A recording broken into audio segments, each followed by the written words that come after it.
On this episode of the Star Trek Universe podcast, we are talking about Star Trek Discovery 305 Die Trying. Right after these words from sponsors we can't control.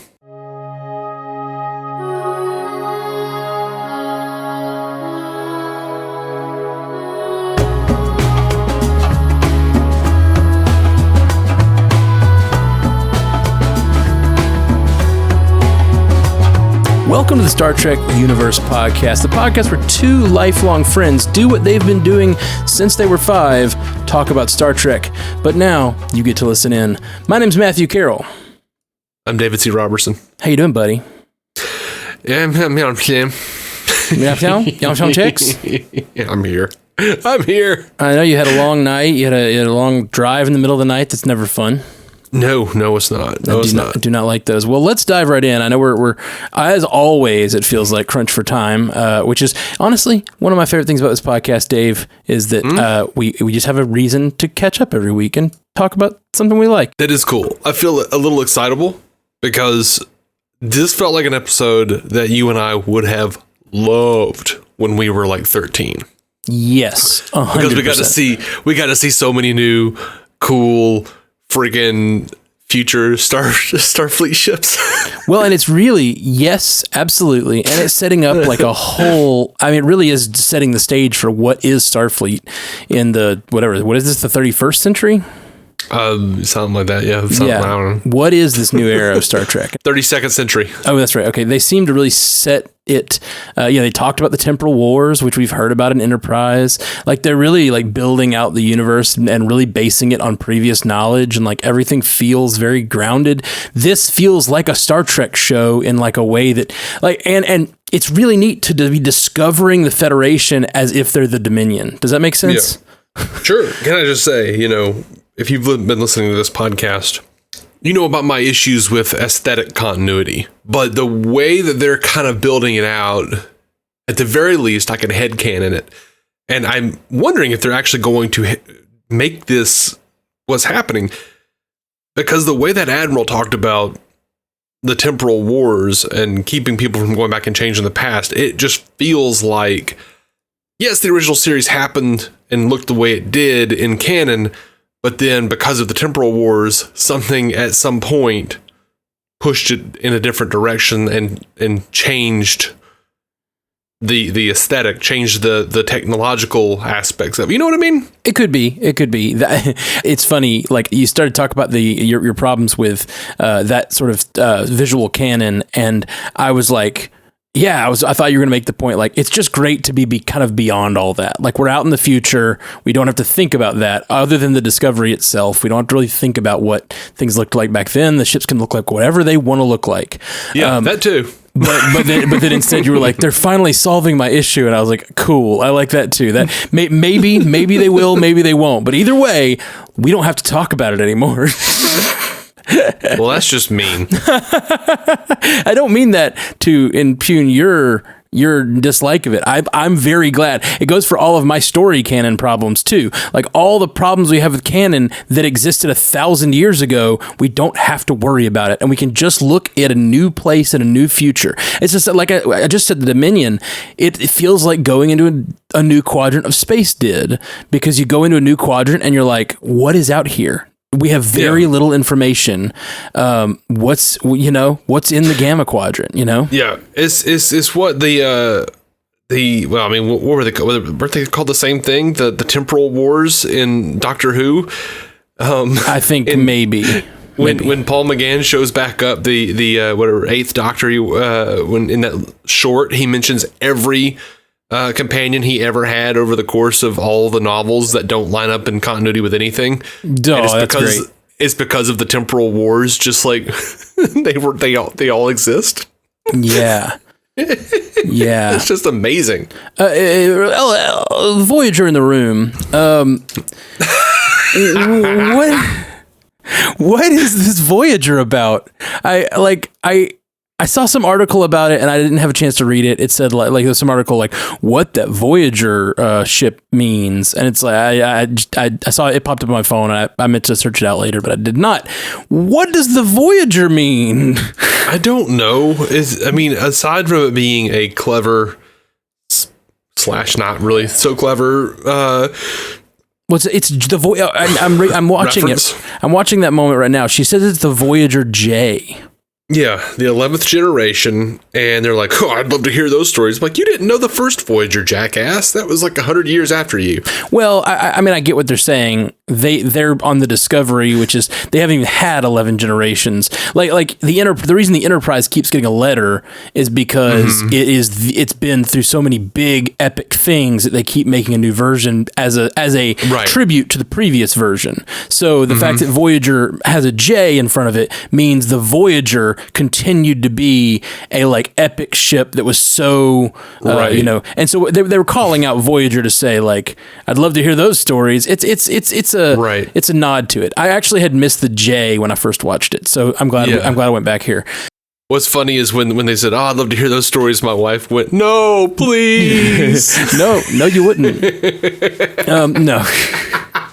Many do. Many love the Voyager, and I respect that very much. I don't know that I respect it, but No, I do. I respect it. Respect just means I respect they have a different opinion than me, and that is fine.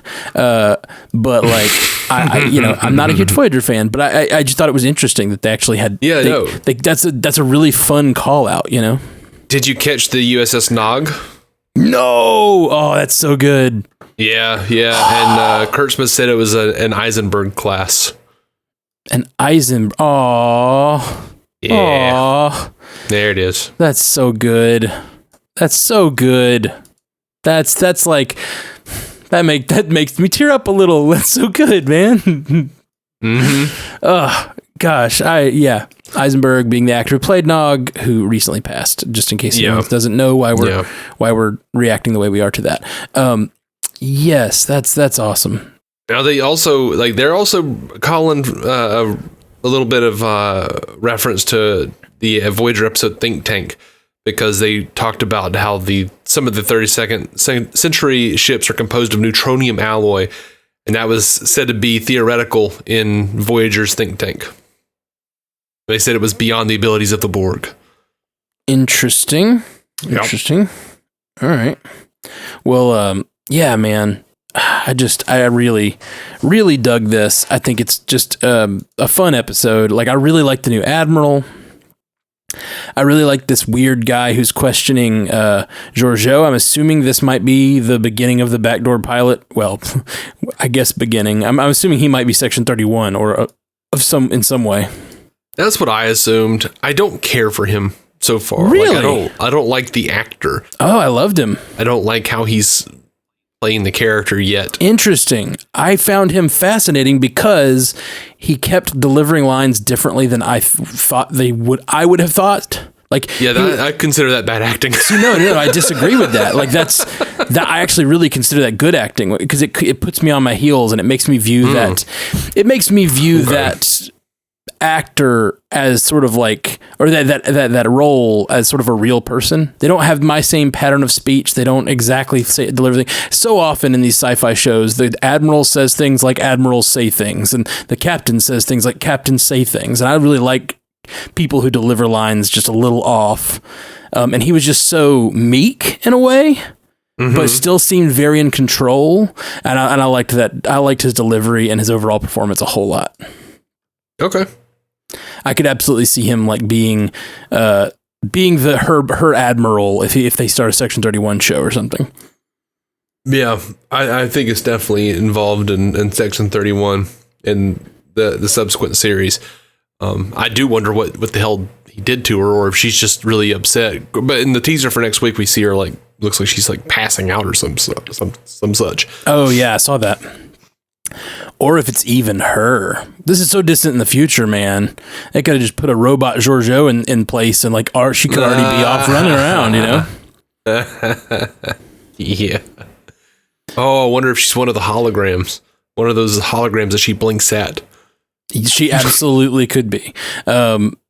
Yeah, they could have replaced her or whatever. Like it could be all kinds of things. Like this is 1,000 years, and that's one of the things that was so much fun. Like watching this episode, the technology they have, and The Discovery, the only thing they've got going for them is the spore drive, you know? Well, and the sphere data. Yes, that's true. That's true. And the power of their crew that works like a single organism. I find that mostly laughable, but yes, because I just feel like they're like every crew thinks that about themselves or whatever. Like they're just a crew, you know, and they're cool. I like them all, and I don't know. I do agree with Michael that it would be really bad to split them up at this point because of their, you know, psychological makeup. I agree completely. It would be bad for them. I don't necessarily think it would necessarily be bad for the Federation. Maybe on this particular mission, I do think that like working other people into the Discovery and working Discovery members into other situations on this like Federation headquarters and stuff would probably be a wise decision in the long run, you know? I don't see how at this point because like with that admiral, I was like, dude, if you're so busy, like you don't have time to like retrain all of these people for like 1,000 years worth of technology. Let them stay on their ship, slowly integrate them and show them how to do things like in their own time and let them do their own thing. Like go send them on missions. They don't have time to get to know new crew members and assimilate all this new information. I mean, maybe they can upload it into their brain or something. I don't know. Star Trek has a history of people showing up on an alien ship and spending 3 hours learning to use that, learning to read that alien language and like figuring out how to fly that ship. So like, I'd be fine with them figuring out, like they always walk into a room. They're like, oh, well, this is technology I've never seen, but I can tell that this is a warp defibrillator and this is a whatever. So this must be the da-da-da levers. Like they do that stuff all the time. So if they needed to make a transition, I don't think that a training would be impossible. But they also have stuff like in, you know, Relics where Scotty almost blows up the freaking ship because he's like, oh, the dilithium's about to go bad. Yeah, sure. Whatever it was, he said. In the long run, for them to ever feel like they're at home in this time, they're going to have to integrate a little bit. And we're already seeing that. I mean, with Non leaving and staying on this siege ship, like that's one. I didn't understand that. What didn't you understand? One, why did they have to leave all of those seeds there? Why? Like, it looked like that seed ship was small enough that it could just like go into Discovery's hangar, honestly. Yeah. No, I think the idea of the seed ship, I think those seeds exist in other places.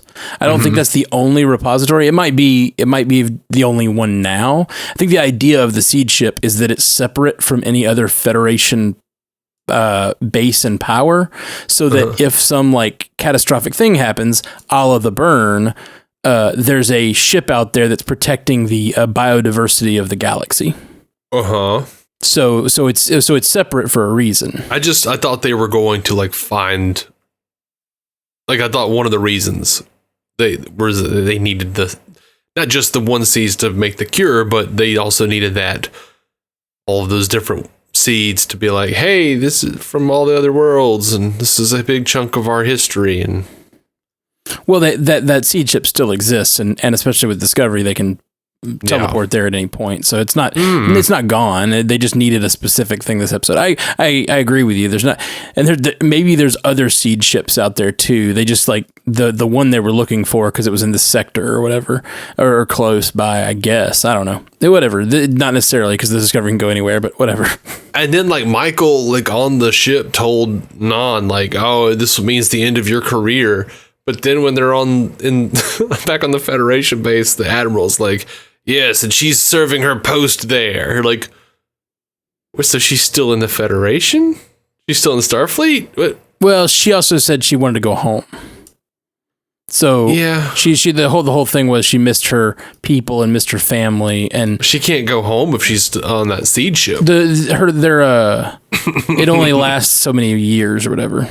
Oh, okay. Yeah, that's what they said. They said they take like, I forget how many years. It was like it's like a 5-year stint on this ship, and that family was doing it. And I want to say they only said it was a number of months that they had left. So they were, and she said, I'm not going to let the bars on, like watch go cold. Like I'm gonna finish this for my people, because we're supposed to, as the Federation, we're supposed to alternate taking shifts on this thing, and the bar's on. We're supposed to do it this time, and I'm not going to let that not happen. So I'm going to stay here and do what I need to do. Okay. I mean, whatever. It's just another reason to get someone else with complicated makeup off the ship. Yep. I did think about that. Me too. Like even to the point where they're like, your eyes, she's like, real me, real atmosphere, real eyes, or whatever. Yeah, this is the real me. And it's like, you mean the complicated thing they don't want to do with effects and makeup every week. And also it didn't hit me last week when we were watching, or the last 2 weeks we were watching about Adira, but I remember the actress who played Jadzia Dax complaining about getting those dots painted on her every week. Yep. And I love that they decided to have a symbiont in this season, but they decided specifically not to make her Trill. And it's like, they really are it's funny because Doug Jones is getting this crazy Saru makeup every week, but it's like they're getting rid of every other makeup person. I don't know. I saw another Starfleet guy from like afar in part of the Discovery crew who had just like a ridiculous like squid Medusa looking thing he had going on, and I was like, I thought you died. Yeah, there was one that died a couple episodes ago. He didn't have a squid face. He had like a big alien face though. It was like a big. I don't know. But yeah, I don't know. Anyway, I was telling Alyssa about that last night. I was just like in bed telling her about how many people they've gotten rid of that had like complicated prosthetics and makeup. And I was just laughing about it. I just couldn't stop because I was just like, they just keep doing it. And it just, to me, it's obvious that's what they're doing. Worries me for Detmer. Yeah, for sure. They've already got her. Something's wrong with her. Yep, something's wrong with her. They're already laying the groundwork to get rid of her. Saru is just like sucking up all of the makeup budget for this entire show. He has looked a little nervous though the last few episodes. He's Kelpian, man.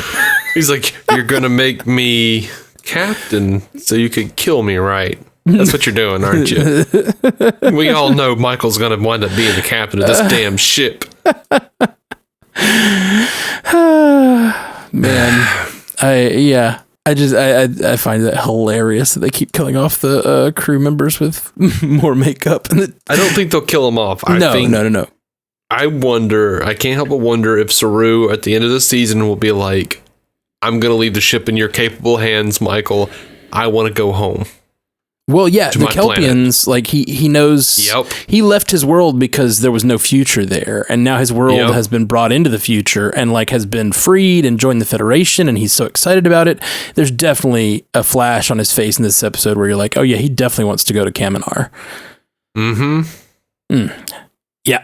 All right. Let's talk about the overall. I guess the plot of this episode was, I don't know, like the plot. We pretty much hit it.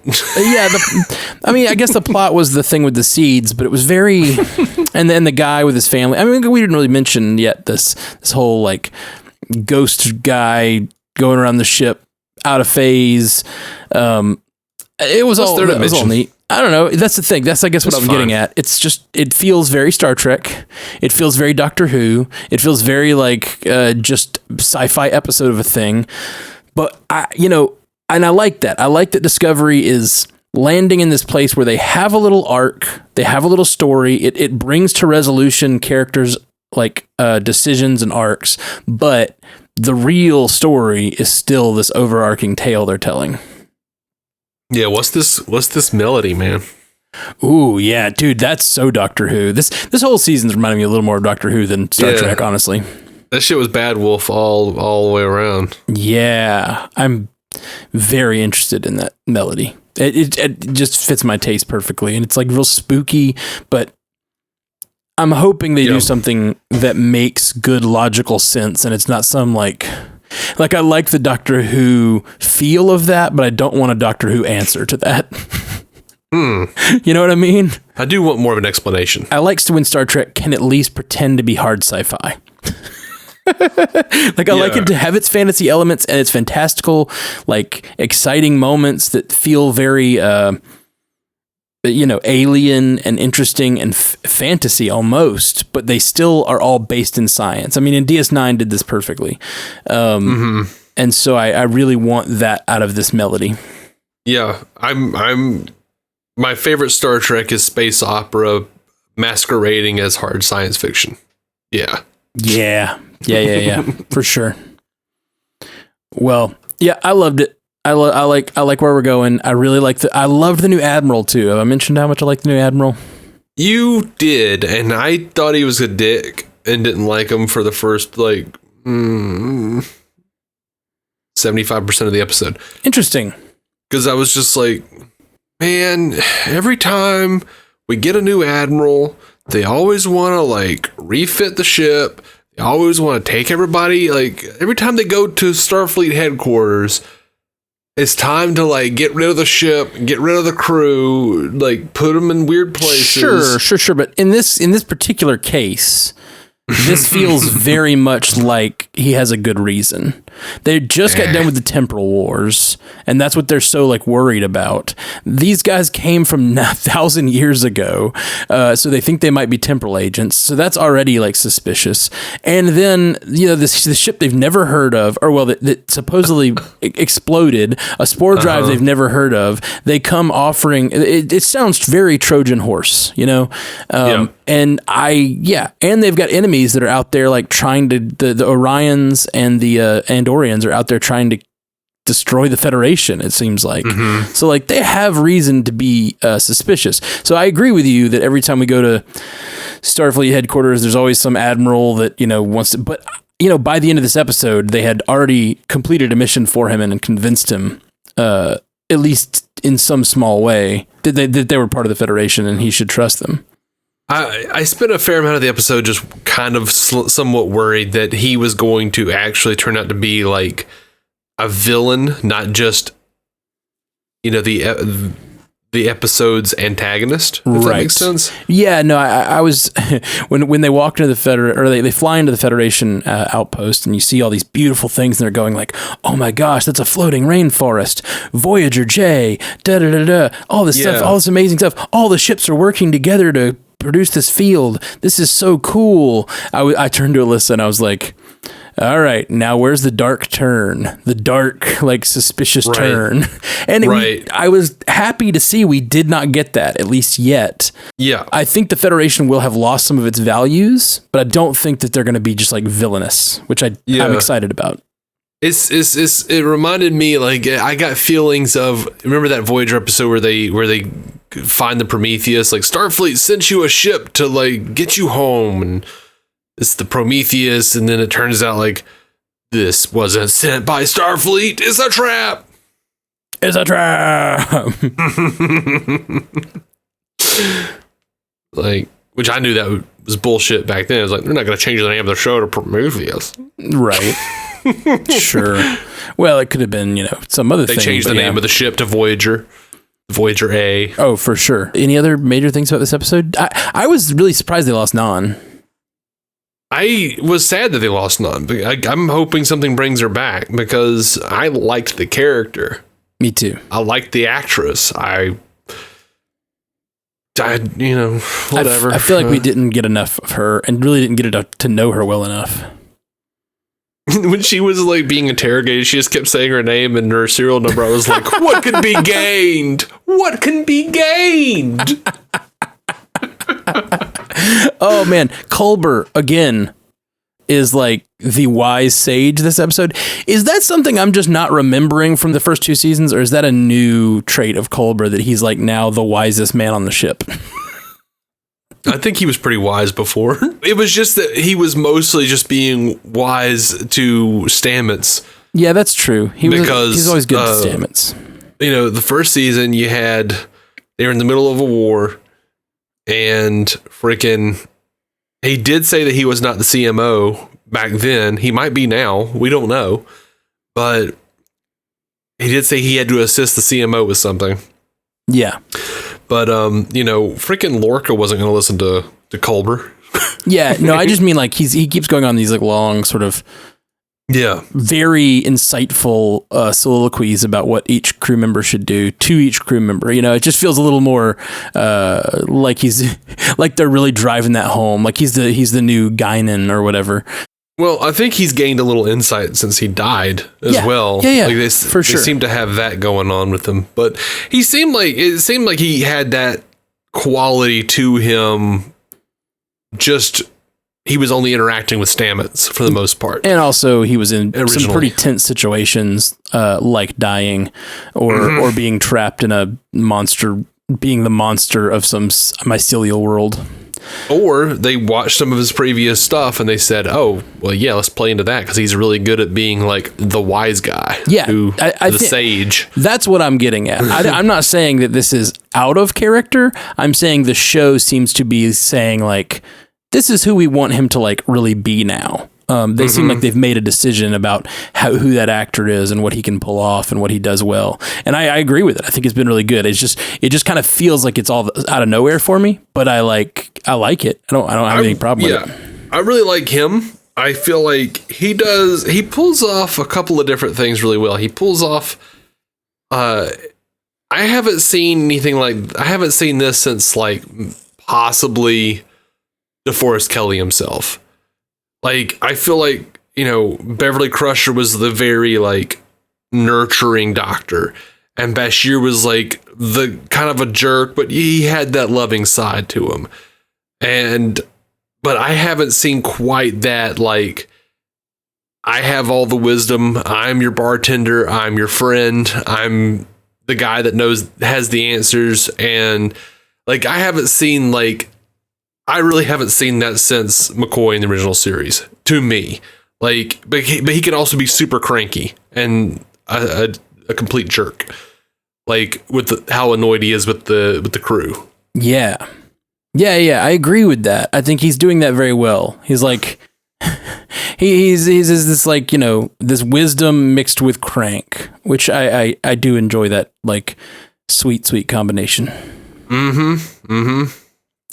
Cool. Well, I asked you, then I jumped into something. Anything else you want to talk about this episode? I don't think so. This was a relatively straightforward episode, and I liked it for that. And I'll say this: I really liked seeing Saru assert his authority over Burnham. Yeah, me because too. she clearly stepped out of line a few times. Like this is not the Burnham that we knew previously. She's always had some of these character traits where she like steps out of line and does the wrong thing. Yeah. But I feel like they are really playing with this idea that she's been out of Starfleet for like over a year or, you know, and she is not quite, it's like she remembers the steps, but she can't keep the rhythm. Yeah, that's the question I have. Like, what are they doing with her? And do you think Discovery is a show about Burnham? I mean, especially this season. This is more the arc of this season. She's been really like, she spent a year out there learning to be a courier and like doing what she had to do. And she got very outside of the Starfleet ethos.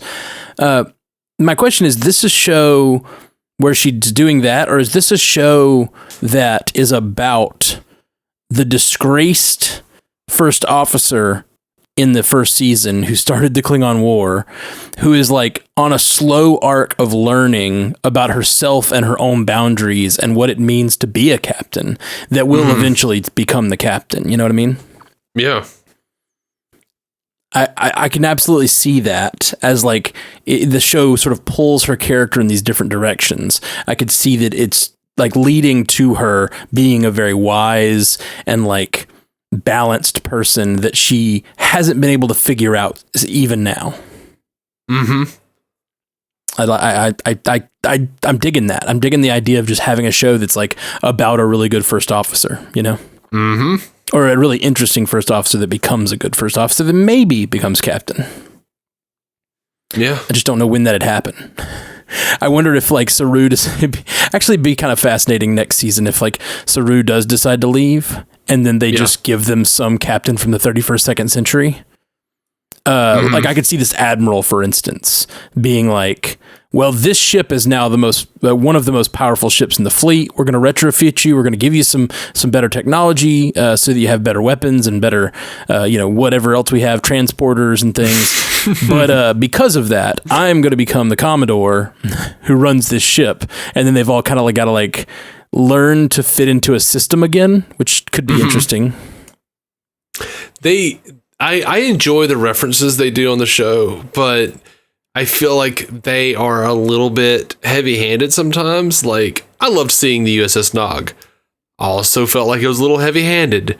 Like, we've got a Voyager and a Nog, a DS9 and a Voyager in the same place. Okay, we did this in Picard too, but okay. I didn't see Nog. So I don't think that one to me did not seem heavy-handed because it wasn't like did you actually see that when you were watching it, or did you see that in like screenshots later?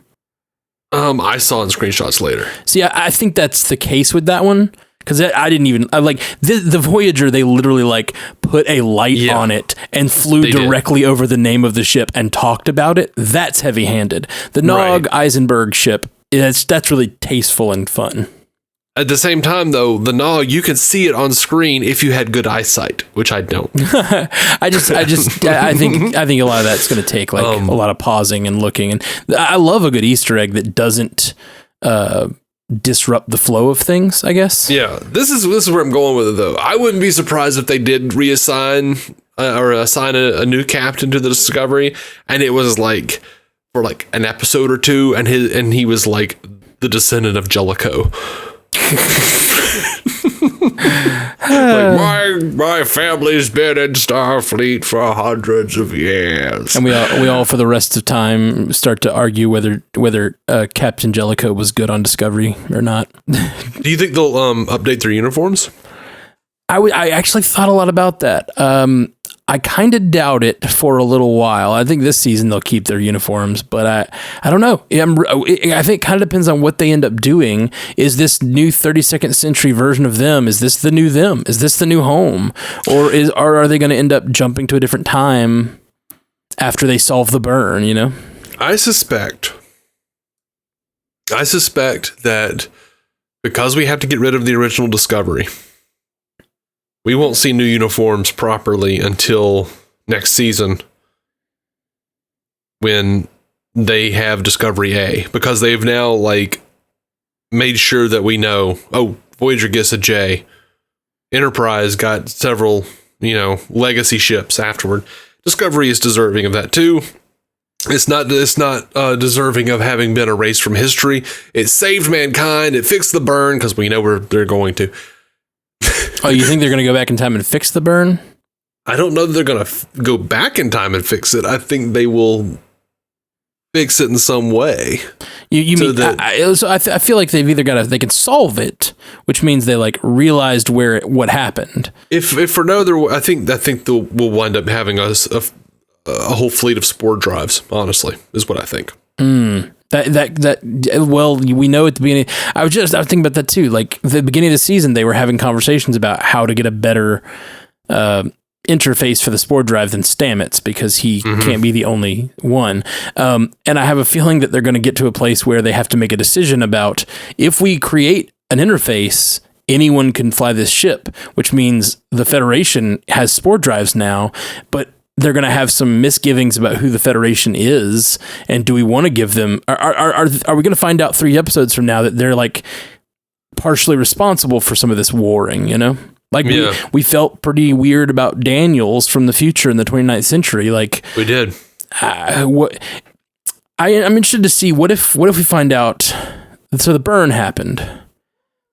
What if it is somehow related to the temporal wars? Like it was the one last master stroke that some party did to stop the to cause the burn, to cause the temporal wars to be over. And the thing that I bet that could be interesting is like if the Federation actually did it to themselves to somehow stop the temporal wars, but similar to what we see with Doctor Who and Gallifrey, locking it in time so that the wars are over, just going ahead and deciding to kill both sides, basically.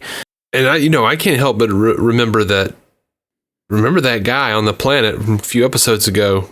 He name dropped the Vidraish, the syncope of Federation. So who's the Vidraish? Yeah, are they a different sect, or is that what they call these? Well, he called the Vidreyish. He called the Federation, isn't it? Like, I think he sees her badge. He calls it her Vidreyish, doesn't he? He referred to the Vidreyish. I can't remember why he did though. I think it's in relation to when she's talking about where is the Federation. Like, she's trying to find out where her people are. And I think he calls them the Vidreyish. So I mean, have to go back and rewatch. Yeah, if we go to Calypso, like, what is the Federation? Like, they could really still turn out to be villains. Yeah, for sure. That's kind of what I'm getting at. Like, could be the long game. You know, this could be that villain turn may come later, even though we kind of expected it might happen this episode. Maybe it'll just happen later. Oh man. I'm excited. There's just so much. Yeah, I'm down, man. This is cool. Like, maybe Section 31 caused the burn for some reason, you know, and maybe maybe this Admiral knows everything about it, you know. Yeah.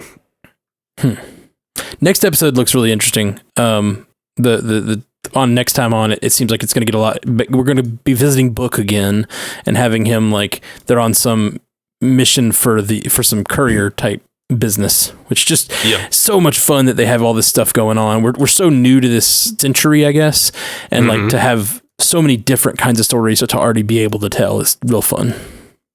Yeah, I'm down. I have to admit, I was a little bit like, I want more Federation stuff. I don't quite want to go, back to Book yet, but I think this will inform what's going on with the Federation. Like, it sounds like she's making a decision to go help Book, maybe against the Federation's orders based on the trailer. Maybe which that could just put a wrinkle in that whole thing. So being that I'm down, impetuous Burnham. Yeah, man.